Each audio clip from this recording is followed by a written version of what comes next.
Pastor Bob, and I'm here. SoCal Bob is on the road, and it's early. It's 4:31 a.m. So that's pretty early for the old man. I don't normally get up this early.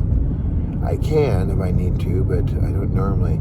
Last time I got up this early was going to Porterville, and it was about an hour before this. So, but I'm getting up today for the original Pantry restaurant in downtown Los Angeles. Started in 1924, right in the roaring 20s. A little Dewey Logan, a little old man. He wasn't old then, he was a young guy. But Dewey Logan, he decided to start a restaurant, a cafe, a diner with just a few seats, maybe 6 seats, called The Pantry in downtown Los Angeles. There was no 110 freeway. There was no real big skyscrapers. I mean, they had some really huge churches. The Oasis Church in Los Angeles is an example of one of the churches that they had at that time. You know, huge churches. They were so well done that today they're still standing and doing great. And of course, the Oasis is an example of really good use of church facilities. You can go upstairs, you can go downstairs. They've got endless rooms. It's just, whoa. Well, that's unusual. Let's see. That was an unusual thing there. All right, the Velcro failed a little bit there. All right, we're back though. Okay. So, I'm going down. I went there yesterday for the second to last day, and I got in the long line. I was like, I've never seen the line like this. I've been at the Pantry all my life. That's almost 70 years I've been at the Pantry. And if you go 24, 34, 40, 50 door, the Pantry was a little over 30 years old when I started, when I came into the world. And so now it's over 100 years old, 101 years old. And you might say, well, what's the deal with the Pantry? Why are they closing today? Today's the last day. Why are they closing today for the time being? Why? Well, Richard Riordan, a wonderful mayor, good man, a very wealthy man, he purchased the Pantry. I think it was back in the, I would say the late 70s, maybe the early 80s. I don't have that exact date, but he purchased the Pantry, and it was before he was mayor. And so he bought this little rundown little place on 9th and Figueroa, now known as James M. Wood Boulevard. And he decided to keep it original, keep it the way it was. He made several changes. You know, since in my lifetime, I've seen a lot of changes. He put a lot of artwork up. They never had all that artwork up. The next door was like a old rundown store that, you know, I guess was a nothing. He made that into Riordan's Tavern. I don't drink, so that made no difference to me. But he did serve breakfast there for a long time in the morning. They would take the overflow of customers and they would have them over at the tavern. And if you look at some of the artwork that's in the little booklet they always passed out, you can see that. Make sure the speed is good here. All right. You can see that they have a little representation of the Pantry. The little green stools, and everything looks really pristine. Well, that's Riordan's Tavern. That's not the Pantry proper. The Pantry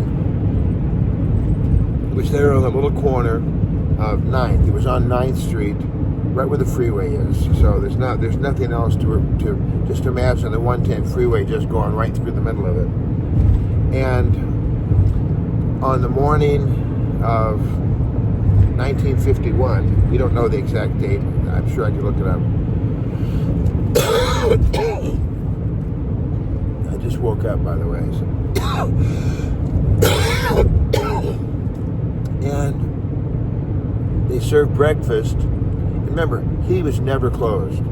The pantry was an usual place.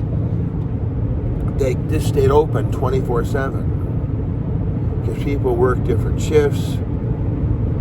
LA, even in 1924, was a busy place. So Dewey Logan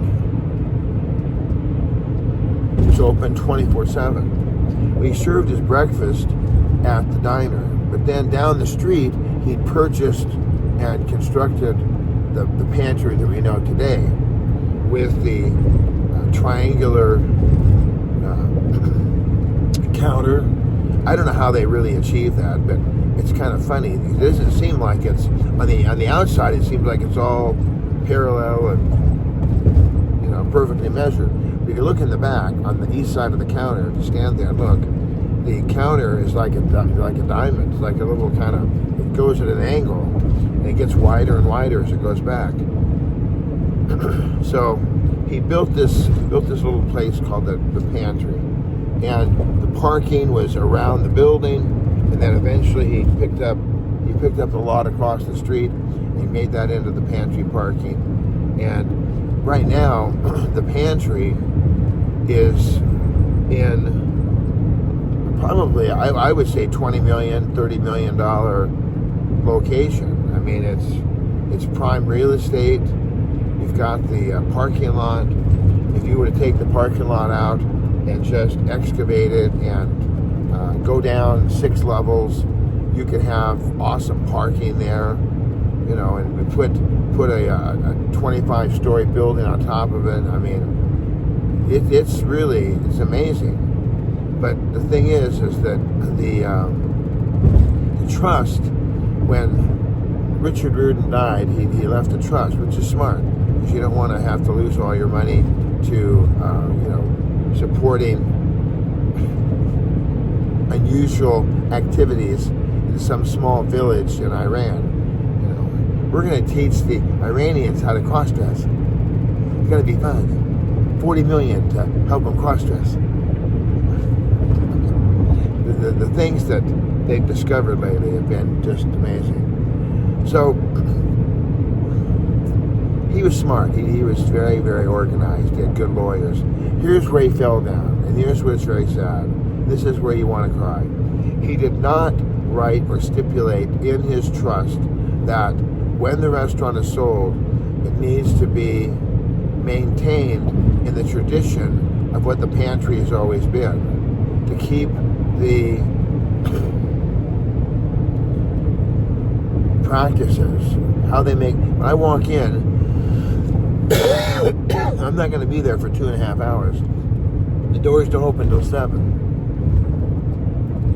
And it's too bad they didn't just keep it 24/7 for the last day. That would have been cool. But the line would have been just endless there too. And the staff, there's only so many staff. But when I get there in 2.5 hours, they probably start an hour before we even start. They're cooking the potatoes. They've got the bacon. They've got everything is prime. They are ready to roll. They know what to do because they've been there for 101 years. And the employees, 40 years, 50 years, 60 years, the employees have been there all that time. And they are, just double checking my wallet. Wouldn't that be crazy? Because now they have no wallet. So the employees, they want to keep the pantry the way it is. They want to keep it basically running. They want to have a say-so in the running of the pantry. And that makes sense because they've been there 40, 50 years. And in the day, Louis used to celebrate those people. At the 50-year mark, he celebrated a lot of people who had been there. You can see it in the posters and the work that's on the walls, the honored people. And also, if Dewey Logan saw someone coming into the pantry and they could not afford their meal, they had a quarter, and the meal cost $1, he would say, "I got you, don't worry."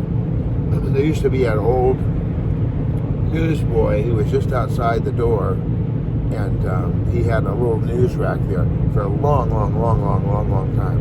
When papers, magazines, and pamphlets when that was really a big thing. And they took that news rack out. That was so sad. But the other guy used to come in and he would get a free meal. He would get a meal that was gratis because of the fact that he was down and out. He was a bum, and that was all his whole income was that little newsstand there. So the dilemma is that I guess the trust decided. The news is that the trust decided to close down the pantry rather than keep it going, because the workers are in a union, and the foundation said you have to break ties with the union. You have to break all of your requests to keep the pantry the same, and you need to just let it go, because the trust is written up that we should sell the pantry for the highest amount possible to help the trust. And the trust, all the money the trust has, is used to help people around the city. The trust apparently is a fiduciary. It's not meant to make money for itself. It's meant to have money for all the people that it serves. So the pantry is just one element of the foundation. The foundation does not exist just for the pantry. Of course, we're all looking at it for the element of the pantry. But you have to see that the foundation board, they have to look at it from the point of view that this is one part of Dick Riordan's portfolio. He's got a lot of other elements to the portfolio, and they want to keep the trust going as long as possible. They want the money to keep accruing. So to have the staff dictate to the foundation, you cannot sell it unless these people who buy it agree to all these stipulations. The foundation's like, no, we'll just close the pantry. It's not that big a deal. People will get over it, and then we're going to sell the property to the highest bidder. And so here's our prayer. We can pray. We can organize. If you want to use my tape to organize, go ahead and organize. I don't have the time to organize, and it's very sad. I've seen so many places go away. The May Company, Robinson's, the Broadway. So many different places have gone. People have retired. John F. Kennedy was shot. It's very sad how things change. But if you want to help organize, then we need to have someone like Elon Musk or some person who has a lot of money, who doesn't care about the money, who cares about the pantry. We need a lovey. What was that? The 3-hour cruise. This weather started getting rough. Here on Gilligan's Island. Lovey. That was Thurston Howell's wife on Gilligan's Island. But we need to have a loving, caring, rich person who can offer the foundation the money. And the money, sure, you're going to pay more for the pantry than it's worth. It's just, it's the land, but it's the tradition. You're buying a 100-year-old institution in Los Angeles. This is my pitch for whoever has the money. You're buying a 100-year-old institution in Los Angeles. You can't buy that. You cannot create that. It doesn't matter if you have, 45 pantry lookalikes. My daughter, Bethany Rose, was named after my boss, his mom. My boss's mom, my friend's mom, lived to be over 100, and her name is Rose. And so Rose was beloved. She lived to be over 100 years old. And with that, I had the choice as a father to name my baby girl. And so I chose Rose. And thank the Lord. Her name is Bethany Rose. And it's a beautiful name, and it's a wonderful, wonderful thing to know that I was able to honor this dear lady who's been dead now for years. She's in an urn or a vase above the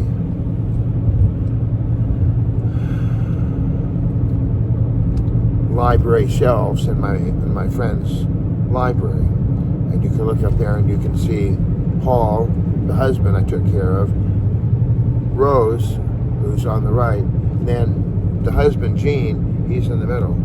So all those people are right there, and we can see them all. Well, we need someone that wants to buy the pantry. They want to buy it, they want to keep it going, and they have nothing but money. And they don't mind putting money into buying a legacy. And I pray in Jesus' name that they keep the staff, that they are able to find the staff, because now they're busting the staff up. They're just kind of scattered into the wind.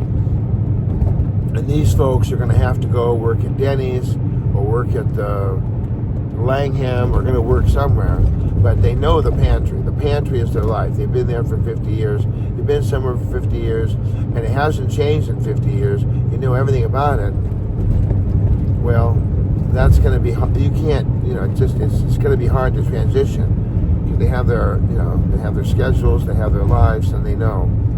So Alex, Mary, the staff, Jose, Pedro, to all these people, I say thank you. Thank you for fighting for the legacy of the pantry.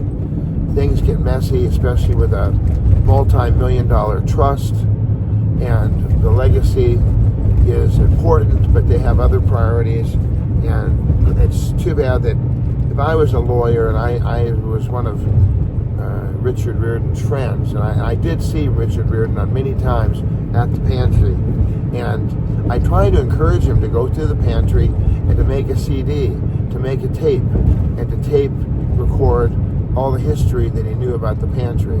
Well, today I'm going to do that. And I'm going to finish this tape up, and I'm going to do another segment of SoCal Bob on what I know about the pantry as far as the ins and outs. I'll give you a tour of the pantry, and I will, that'll be in a couple hours, because right now it's 4:49, 5:49, 6:40, it's 2 hours away. 2 hours plus away. I'm going to find out, is there another long line? Are people still lined up out the door? I mean, I can't imagine, but that would be amazing. But it looks pretty empty here, so I'll show you. It looks pretty empty. This is the 110 freeway in Los Angeles, and it looks pretty empty. So I think that I got a good shot at actually being near the front of the line, if not the front of the line. Yesterday, the fella didn't get there till 5, so I'm 11 minutes ahead of him, but he's not here today, I hope. Who knows? All right, wow, these graffiti here, it's just crazy. I see it as it goes by. All right, so I'm on, stay there, little pumpkin. Stay there, little pumpkin. Okay, let's see. There is people there already. There are people there already, but it looks like I'll be able to get in. Let's see if I can just park in here somewhere. Right here, I can park here. All right, so I'm going to be in line. I'm not the first one, but I'm not the last one. And I'm going to keep the tape going. Let's see. Should I break it off?